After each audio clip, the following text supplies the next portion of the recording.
This is Lara Henares making your day with part 20 of a book I wrote on the destiny of the Filipino people. Subject, Policy of Affirmative Action. This policy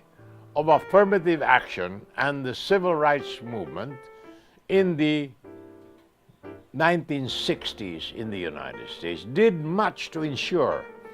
that the human and political rights of the Afro-American were fully respected 100 years after Lincoln's Emancipation Proclamation of 1863.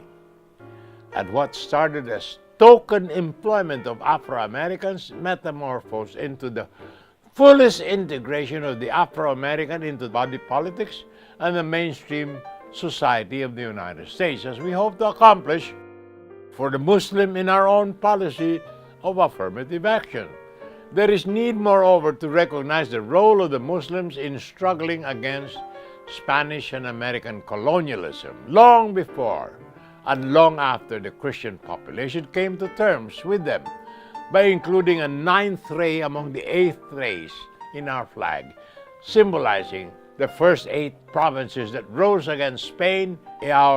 the 1898 Philippine Revolution. In view thereof, there is need to promulgate through a presidential executive order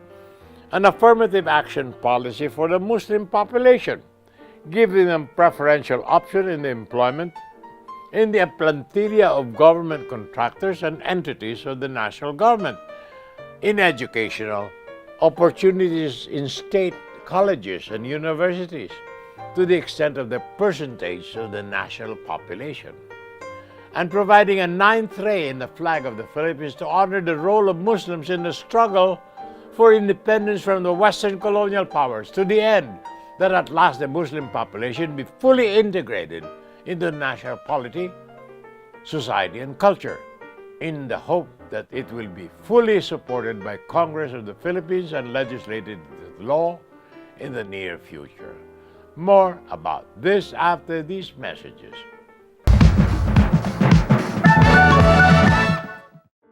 This is Lara Henares making your day with part 20 of a book I wrote on the destiny of the Filipino people. Subject, Policy of Affirmative Action. And what is this affirmative action? Well, number 1, ordering all departments, agencies, and entities of the executive government and all contractors supplying goods and services to the national government, such contractors employing 50 or more employees with contracts with the government totaling 2 million pesos or more, to refrain from discriminating against any employee or applicant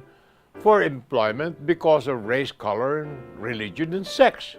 Especially the contractors and government officials are mandated to take affirmative action to ensure that Muslim applicants are employed as much as possible to the extent of the percentage of the national population,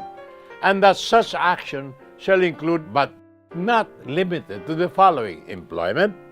upgrading, demotion or transfer, recruiting or recruitment advertising, layoff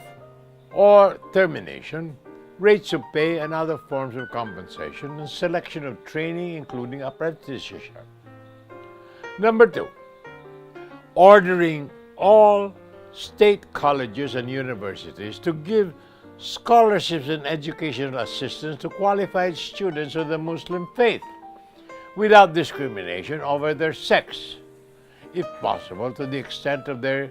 percentage of the national population, and ordering them to amend their books on the Philippine history to emphasize the role of Muslim Filipinos against Western imperialism. Number 3, ordering that as much as possible the involvement of Muslims in our schools, offices, and workplaces be spread over the Philippines so as to facilitate the fullest integration of the Muslim Filipino into the body politic and mainstream society of all Filipinos. Number 4, following a policy of the office of the President to appoint qualified Muslims to high positions of responsibility in the cabinet, in the judiciary, in the diplomatic corps, in the armed forces of the Philippines. Number 5, certifying as urgent and endorsing to the Congress of the Philippines legislation that will mandate the addition of a 9th ray in the Philippine flag among the 8 rays in our flag, symbolizing the first 8 provinces that rose against Spain in our 1898 Philippine Revolution, to recognize the role of the Muslims in struggling against Spanish and American colonialism long before and long after the Christian population came to terms with them. Number 6, creating the Office of National Compliance Programs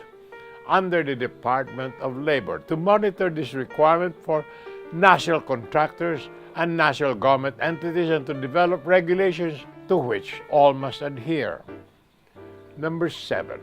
creating the Office of Equal Opportunity and Diversity under the Commission of Higher Education, CHED, to be responsible for maintaining, updating, and ensuring compliance with the state colleges and universities' non-discrimination affirmative action policy for Muslims regarding student, academic, and staff employment, and developing regulations to which all must adhere.